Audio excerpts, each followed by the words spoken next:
राज्यात पुन्हा एकदा पावसाचा जोर वाढण्याची शक्यता असून हवामान विभागानं महाराष्ट्रातील 24 जिल्ह्यांसाठी येलो अलर्ट जारी केला आहे.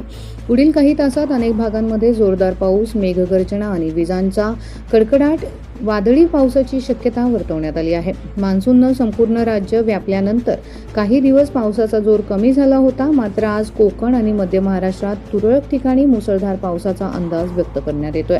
तर मराठवाडा आणि विदर्भातील अनेक जिल्ह्यांमध्येही मेघगर्जनेसह पावसाची शक्यता आहे. रायगड, रत्नागिरी, ठाणे, मुंबई, पुणे, अहिल्यानगर, नाशिक, सातारा, सांगली, कोल्हापूर, सोलापूर, संभाजीनगर, जालना, बीड, धाराशिव, लातूर, नांदेड, यवतमाळ, वर्धा, नागपूर, भंडारा, गोंदिया, चंद्रपूर आणि गडचिरोली या जिल्ह्यांना येलो अलर्ट जारी करण्यात आलाय.